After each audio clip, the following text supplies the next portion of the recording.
नमस्कार, आकाशवाणी से प्रस्तुत है समाचार प्रभात।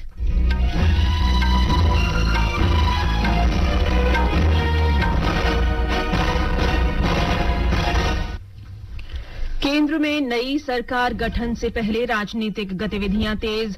एनडीए संसदीय दल की बैठक आज नई दिल्ली में। ओडिशा के अगले मुख्यमंत्री का नाम तय करने के लिए भाजपा नेतृत्व में विचार विमर्श जारी। नीट परिणामों को लेकर विवादों के बाद राष्ट्रीय परीक्षा एजेंसी ने स्पष्टीकरण जारी किया। कहा, उच्च प्रदर्शन मानकों के कारण स्कोर में वृद्धि।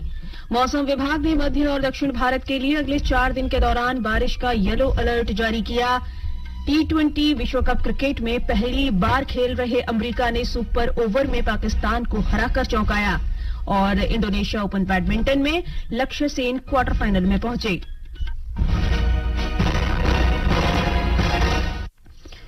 समाचार प्रभात के साथ मैं जागृति शर्मा।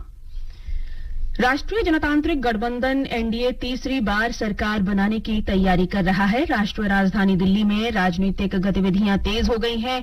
भारतीय जनता पार्टी और जनता दल यूनाइटेड के नेता अलग अलग बैठकें कर रहे हैं। आज नई दिल्ली में एनडीए संसदीय दल की बैठक होगी। इस बैठक में Bhajpa, TDP, JDU, LJPR, Shivsena, Shinde गुट, जेडीएस और एनडीए के अन्य घटक दलों के नवनिर्वाचित सांसद शामिल होंगे। राष्ट्रीय जनतांत्रिक गठबंधन एनडीए संसदीय दल की बैठक से पहले आज सुबह जनता दल यूनाइटेड संसदीय दल की बैठक भी होने वाली है। भाजपा अध्यक्ष जेपी नड्डा और केंद्रीय मंत्री राजनाथ सिंह को मंत्रिमंडल गठन पर एनडीए सहयोगियों के साथ चर्चा करने की जिम्मेदारी दी गई है। कल श्री नड्डा ने भाजपा के वरिष्ठ नेताओं और केंद्रीय मंत्रियों के साथ लंबी बैठकें की। बैठक में केंद्रीय मंत्री अमित शाह, राजनाथ सिंह, पीयूष गोयल, प्रहलाद जोशी, मनसुख मांडविया और अश्विनी वैष्णव के साथ भाजपा के राष्ट्रीय महासचिव तरुण चुग और विनोद तावड़े सहित अन्य लोग शामिल हुए। जदयू के कई नेताओं ने पार्टी अध्यक्ष और बिहार के मुख्यमंत्री नीतीश कुमार से नई दिल्ली में उनके आवास पर मुलाकात की। उधर इंडिया गठबंधन के सहयोगी दलों ने भी आगे की रणनीति तय करने के लिए नई दिल्ली में बैठकें की। ये बैठक कांग्रेस अध्यक्ष मल्लिकार्जुन खड़गे के सरकारी आवास पर हुई। इस अवसर पर श्री खड़गे ने कहा कि जनादेश प्रधानमंत्री नरेंद्र मोदी के खिलाफ है। उन्होंने कहा कि ये श्री मोदी के लिए भारी राजनीतिक क्षति और नैतिक हार है। ओडिशा के अगले मुख्यमंत्री का नाम तय करने के लिए भाजपा नेतृत्व में विचार विमर्श जारी है। केरल से राज्यसभा की 3 सीटों के लिए अधिसूचना जारी हो गई है। भारतीय कम्युनिस्ट पार्टी नेता बिनोय बिस्वाम, मार्क्सवादी कम्युनिस्ट पार्टी नेता एलामारम करीम और केसीएम पार्टी के नेता जोस के मणि का कार्यकाल 1 जुलाई को समाप्त हो रहा है। महाराष्ट्र से राज्यसभा की 1 सीट के उपचुनाव के लिए अधिसूचना जारी हो गई है। ये सीट राष्ट्रवादी कांग्रेस पार्टी नेता प्रफुल्ल पटेल के इस्तीफे के कारण रिक्त हुई है। केरल और महाराष्ट्र के लिए नामांकन इस महीने की 13 तारीख तक भरे जा सकते हैं। मतदान 25 जून को कराया जाएगा। इस बीच राज्यसभा के 9 सदस्य हाल ही में हुए आम चुनाव में जीत गए हैं।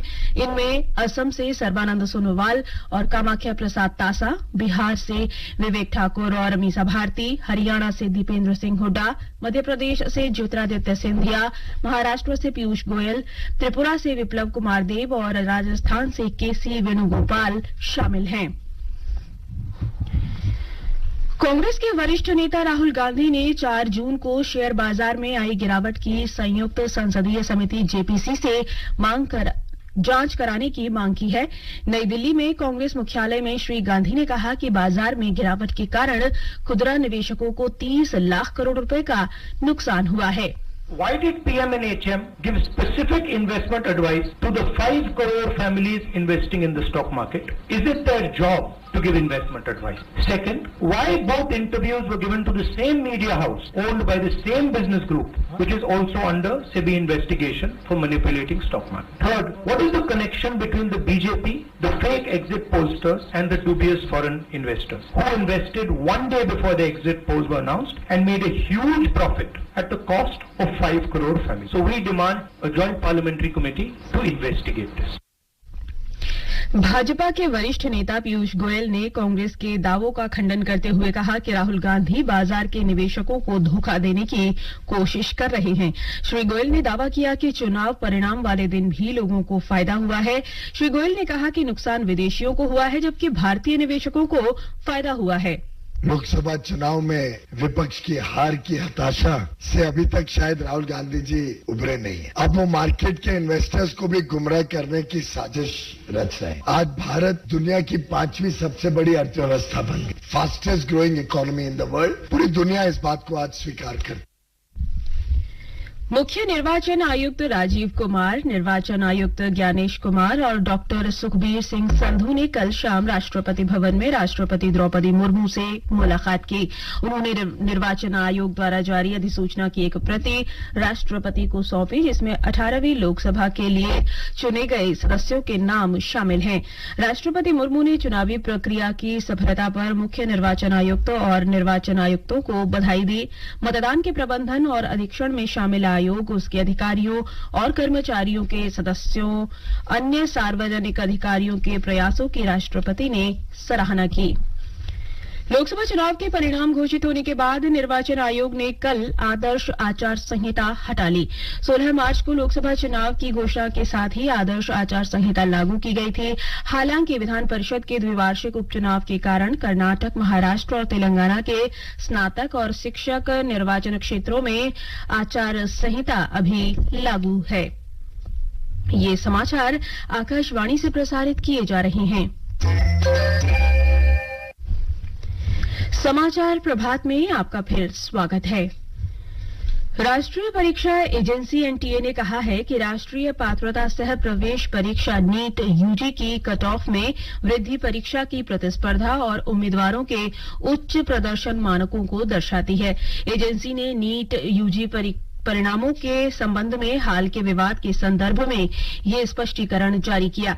एजेंसी ने आगे कहा कि एनसीईआरटी पाठ्यपुस्तक के पुराने और नए संस्करणों में अंतर के कारण विषय विशेषज्ञों ने माना कि एक विकल्प के स्थान पर 2 विकल्पों को सही माना जाना चाहिए।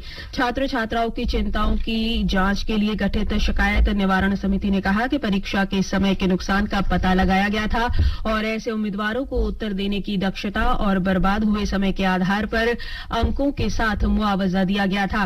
सीसीटीवी फुटेज के विश्लेषण से समिति ने सुनिश्चित किया कि इन केंद्रों पर परीक्षा की शुचिता से कोई समझौता नहीं किया गया। भारतीय सेना के इलेक्ट्रॉनिक्स और मैकेनिकल इंजीनियर्स कोर ने कल शाम military college of electronics and mechanical engineering के कमांडेंट के साथ वार्षिक नौकायन का उद्घाटन किया। ये आयोजन भारतीय सेना की विभिन्न इकाइयों के नाविकों को उनके समर्पण, प्रशिक्षण और प्रतिस्पर्धी भावना के प्रदर्शन के लिए साथ लाता है। इसमें पूरे भारत से प्रतिभागी शामिल होते हैं। आयोजन की तैयारी के लिए प्रतिभागियों को कठोर प्रशिक्षण से गुजरना पड़ता है। सेना नौकायन में प्रशिक्षण राष्ट्रीय और अंतर्राष्ट्रीय कार्यक्रमों में भागीदारी के लिए प्रतिभाशाली नाविकों का चयन करने के लिए एक मंच के रूप में भी कार्य करता है। श्रीलंका के कोलंबो में कल भारतीय उच्चायुक्त संतोष झा ने योग महोत्सव का औपचारिक उद्घाटन किया। 10 दिवसीय योग महोत्सव 13 से 22 जून तक श्रीलंका के विभिन्न प्रतिष्ठित स्थानों पर अलग अलग विषयों के साथ आयोजित किया जाएगा। ओडिशा में हाथियों की संख्या वर्ष 2017 के मुकाबले इस वर्ष 2098 हो गई है। इस वर्ष हाथियों की संख्या में 122 की बढ़ोतरी हुई है। हाथियों की गणना के लिए राज्य भर में 1905 गणना इकाइयों में 1214 मचान बनाए गए थे। इस कार्य के लिए 5700 से अधिक कर्मियों को लगाया गया था। मौसम विभाग ने मध्य और दक्षिणी क्षेत्र सहित देश के अनेक भागों में अगले 4 दिन के लिए गरज के साथ वर्षा और आंधी तूफान का येलो अलर्ट जारी किया है। मौसम विभाग ने बताया कि दक्षिण पश्चिम मानसून मध्य अरब सागर, कर्नाटक, महाराष्ट्र, तेलंगाना, तटीय आंध्र प्रदेश और बंगाल की खाड़ी के अधिकांश हिस्सों तक पहुंच गया है। आकाशवाणी से विशेष बातचीत में मौसम विभाग के वरिष्ठ वैज्ञानिक आर के जनामणि ने बताया कि महाराष्ट्र, छत्तीसगढ़ में मानसून प्रगति पर है।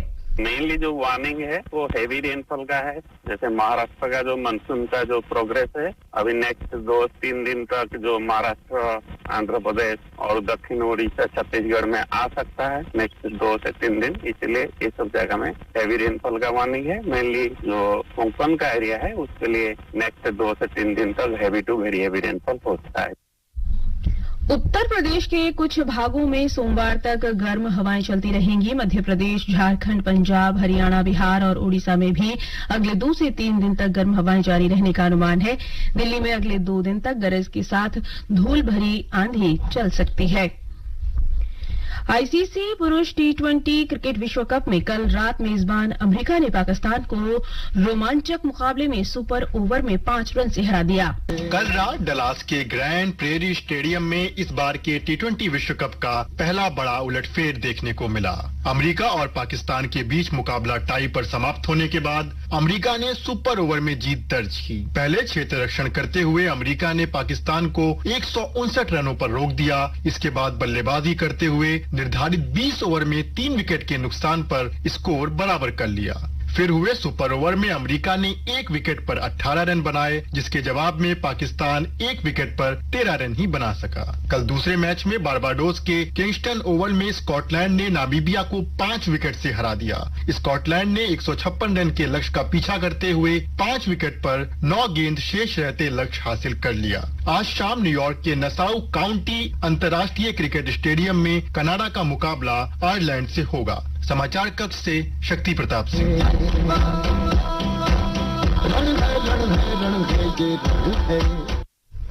जकार्ता में इंडोनेशिया ओपन बैडमिंटन टूर्नामेंट के सिंगल्स क्वार्टर फाइनल में आज भारत के लक्ष्य सेन का सामना डेनमार्क के एंडर्स एंटोनसन से होगा। लक्ष्य सेन ने कल प्री क्वार्टर फाइनल में जापान के केंता निशिमोतो को 21-9, 21-15 से हराया। रिजर्व बैंक आज वर्तमान वित्तीय वर्ष की दूसरी द्विमासिक मौद्रिक नीति की घोषणा करेगा। शीर्ष बैंक की मौद्रिक नीति समिति की 3 दिन की बैठक 5 जून को शुरू हुई थी। अप्रैल में पिछली बैठक में रिजर्व बैंक ने रेपो रेट में कोई बदलाव नहीं किया था और इसे 6.5% पर ही रखा था। ये समाचार हमारी वेबसाइट newsonair.gov.in/hindi पर भी उपलब्ध है। और अब समाचार पत्रों की सुर्खियों के साथ हैं देवेंद्र त्रिपाठी। धन्यवाद जागृति। आज प्रकाशित सभी अखबारों ने केंद्र सरकार में गठन को प्रमुखता से प्रकाशित किया है। दैनिक भास्कर ने लिखा है मोदी की शपथ 9 को मंत्रालयों पर मंथन। राजस्थान पत्रिका लिखता है भाजपा के मैराथन मंथन में फॉर्मूले पर हुआ विचार, टॉप 4 पर समझौता नहीं, गृह, रक्षा, वित्त और विदेश मंत्रालय को भाजपा अपने पास रखेगी। पत्र लिखता है निर्वाचित सांसदों की सूची सौंपी, आदर्श आचार संहिता समाप्त। दैनिक जागरण ने सरकार गठन में जदयू का पक्ष दिया है। अग्निपथ योजना की समीक्षा और समान नागरिक संहिता पर राज्यों से वार्ता के पक्ष में जदयू। राष्ट्रीय स्तर पर जातिगत जनगणना कराने की भी इच्छा जताई। शपथ ग्रहण से पहले अग्निपथ पर एनडीए। लिखता है नवभारत टाइम्स, जेडीयू ने कहा लोगों में अग्निवीर स्कीम को लेकर नाराजगी। हिंदुस्तान मोदी 3.0 शीर्षक से लिखता है एनडीए आज दावा पेश करेगा, दिन भर बैठकों का दौर, भाजपा शासित सभी राज्यों के सीएम दिल्ली तलब। पंजाब केसरी ने लिखा है भाजपा निभाएगी गठबंधन धर्म, गैर जरूरी मांगों पर नहीं झुकेंगे। राष्ट्रीय सहारा ने बताया है नई लोकसभा में आधे से ज्यादा नए चेहरे, 280 नवनिर्वाचित सदस्य पहली बार सदन में प्रवेश करेंगे। लोक सत्य ने लिखा है नए चुने गए सांसदों में से 251 पर क्रिमिनल केस, इनमें 27 सांसदों को अलग अलग अदालतों से दोषी करार दिया जा चुका है। जनसत्ता ने मतदान प्रतिशत पर गुणा भाग शीर्षक से लिखा है जीत ही नहीं, जीत के अंतर पर भी असर। भाजपा के मत फीसदी में कुछ गिरावट, कांग्रेस के मत प्रतिशत में मामूली बढ़ोतरी। दिल्ली जल संकट पर सर्वोच्च न्यायालय के आदेश को अपनी सुर्खी बनाते हुए राष्ट्रीय सहारा ने लिखा है हिमाचल आज से दिल्ली को देगा अतिरिक्त पानी। शीर्ष अदालत ने कहा हिमाचल से आने वाले पानी के प्रवाह को सुगम बनाए हरियाणा। दैनिक ट्रिब्यून की खबर ध्यान आकर्षित करती है सीआरपीएफ में पहली बार खानसामों, जलवाहकों को पदोन्नति। सीआरपीएफ के 85 वर्ष के इतिहास में पहली बार कुल 2600 खानसामों और जलवाहकों को पदोन्नत किया गया। और अंत में मुख्य समाचार एक बार फिर। केंद्र में नई सरकार गठन से पहले राजनीतिक गतिविधियां तेज। एनडीए संसदीय दल की बैठक आज नई दिल्ली में। ओडिशा के अगले मुख्यमंत्री का नाम तय करने के लिए भारतीय जनता पार्टी में विचार विमर्श जारी। नीट परिणामों को लेकर विवादों के बाद राष्ट्रीय परीक्षा एजेंसी ने स्पष्टीकरण जारी किया, कहा उच्च प्रदर्शन मानकों के कारण स्कोर में वृद्धि। मौसम विभाग ने मध्य और दक्षिण भारत के लिए अगले 4 दिन के दौरान बारिश का येलो अलर्ट जारी किया। T20 क्रिकेट विश्व कप में पहली बार खेल रहे अमेरिका ने सुपर ओवर में पाकिस्तान को हराकर चौंकाया और इंडोनेशिया ओपन बैडमिंटन में लक्ष्य सेन क्वार्टर फाइनल में पहुंचे। इसके साथ ही समाचार प्रभात का ये अंक समाप्त हुआ। नमस्कार।